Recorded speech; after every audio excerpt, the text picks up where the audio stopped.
And now back to Bobby Likis Car Clinic and your host, Bobby Likis. And welcome back to Bobby Likis Car Clinic. I'll take your car questions soon at 888 Car Clinic. That's 888-227-2546. On Car Clinic Network, we have many classic car aficionado listeners.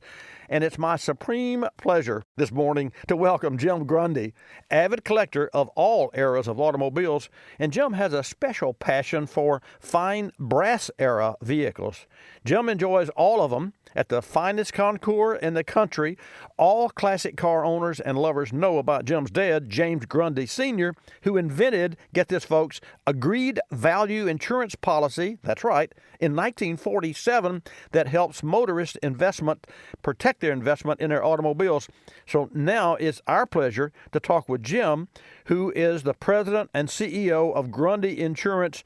Jim, having said that, thank you for joining us today on Bobby Likis Car Clinic. Glad to have you in the house.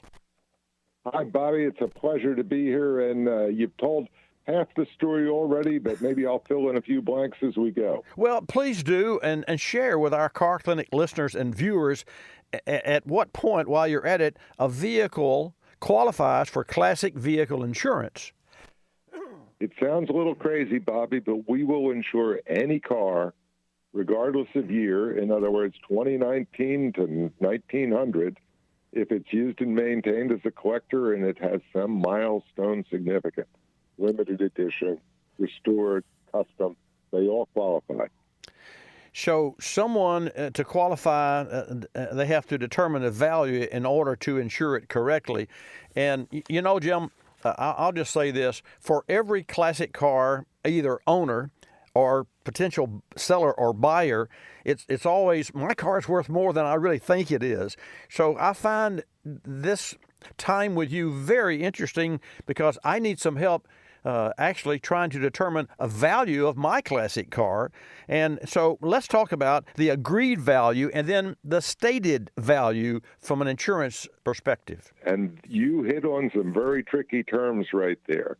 Now, let me tell your listeners right now, they want agreed value coverage. That means that the policyholder and the insurance company agree in advance that if their car is destroyed in a fire or stolen or totaled in any way, that the amount listed on the policy is the amount they're going to get.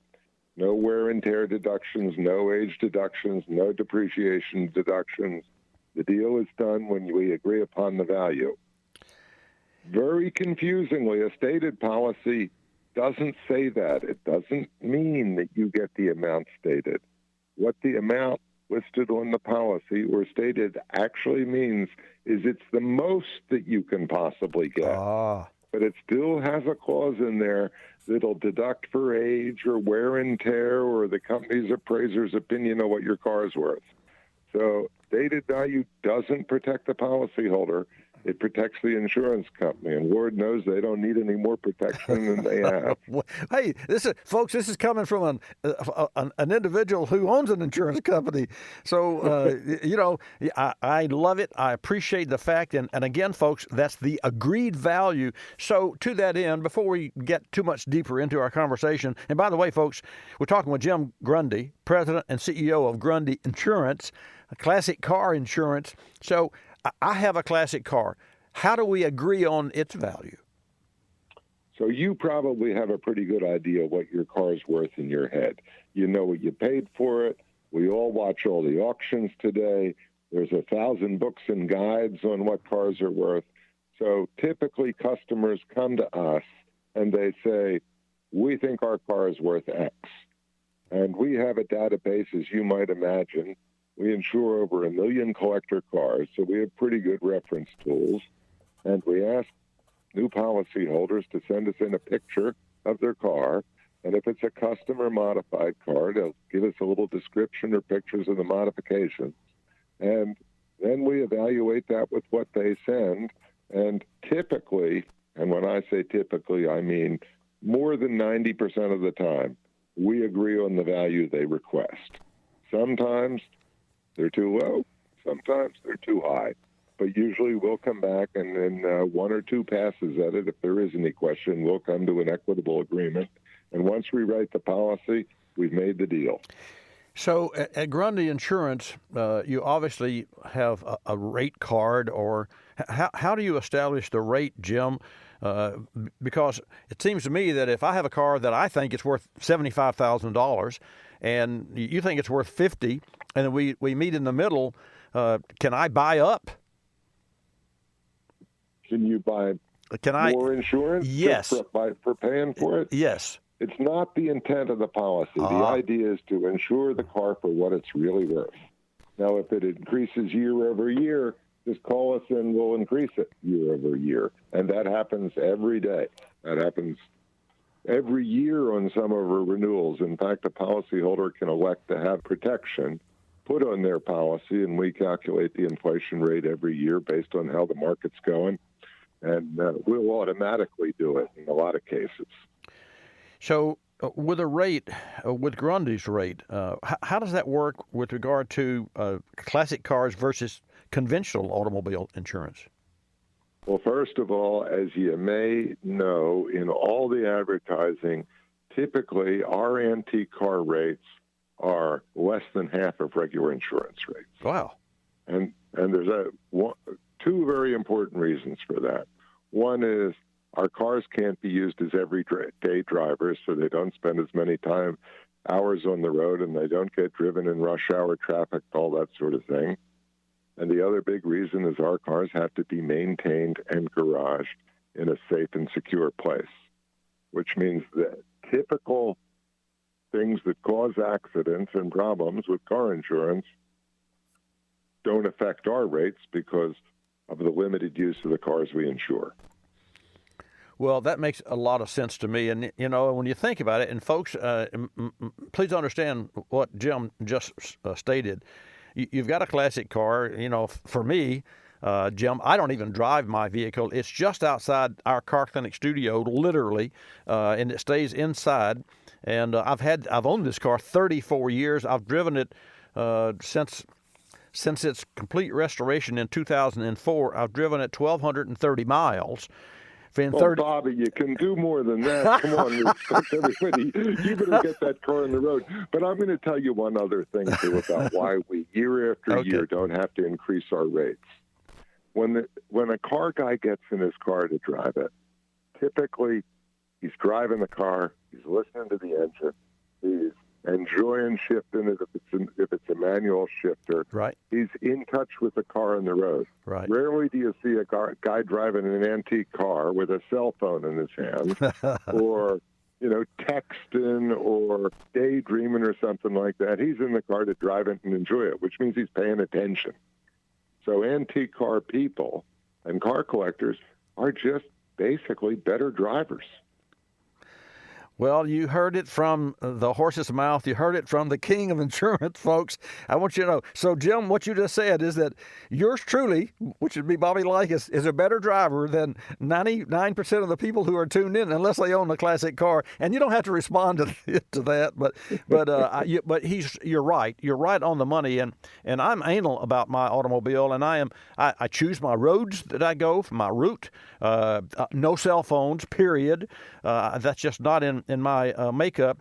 So what about a breakdown? I mean, a car is a car. Even though my car is in excellent condition, I could have a fuel pump go out or a flat tire or something, a breakdown. We give you a limited amount of coverage. Depending on the state, we provide $400 or $500 worth of coverage to every car we insure in the event the car breaks down. And even if you break down on a weekend tour, we have coverage to pay for your hotels and special expenses that you might incur if you're stuck far from home. Well, let's just say that I go to Pebble Beach and I decide to take my car, because I would truck the car there. But then we're going to do a drive around, which is typical, or Amelia Island, which is closer to my neck of the woods. We're on the Gulf Coast of Florida. Amelia Island, of course, is on there in Jacksonville. So let's say that I'm there for the event. Do I have to have a special rider for that event, or is my car covered while I'm there on the premises?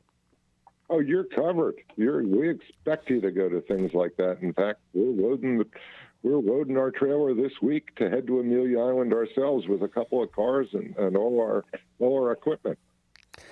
Well, it's very eye-opening and it's very refreshing.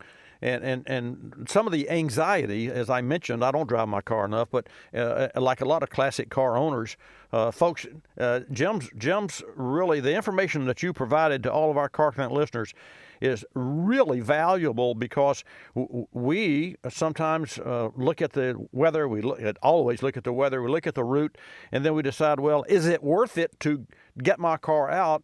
Because the last time I got any car out, someone ran into me, or I'm at a traffic light, and you can't dictate what people can do. So when that happens, that's what we're here for, Bobby. You know, I'm very proud of the fact that we have the highest claim settlement satisfaction rating in the industry. And I know that's a mouthful, but the bottom line is our customers are more satisfied with our service than they are with any other insurance company's services. So again, and one more thing, back to Amelia Island. I think that's next week. And so everybody knows that's listening, we will be there with a 1910 Thomas Flyer, and I'll be driving around in a 1954 Jaguar XK. Well, just for your information, sir, my daily driver is a XJL that was designed by Ian Callum. Of course, you know who Ian Callum is. Mm-hmm. And Tata, of course, bought that franchise, or that manufacturing and that line, that models, a JLR, Jaguar Land Rover, from Ford Motor Company, thank God. And he's done a whale of a job. So, and I've certainly worked on my share of Jags historically. That really, they're so interesting, they're so beautiful, and they are of such a great value. So you're going to be at the Amelia Island next week. In the meantime, now, of course, you'll put your car in a trailer, or in a box, of course, and ship it to Amelia Island. And how many miles would you put on your vehicle during the event?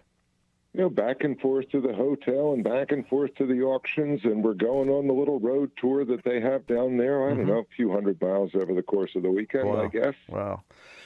Well, that's so interesting. And one final question, Jim, for our Car Clinic listeners, a website so that we can get more information about Grundy Insurance. That's easy. www.grundy.com. Grundy, Grundy.com, folks. You heard it.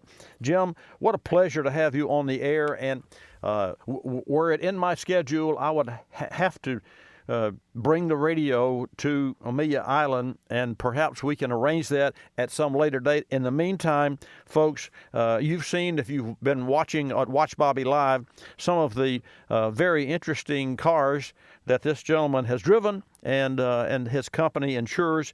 So, Jim, with that, I want to thank you for joining us on Bobby Likis Car Clinic. I look forward to meeting you one day, and we'll talk soon. Have a great weekend. Bobby, thank you very much. You too.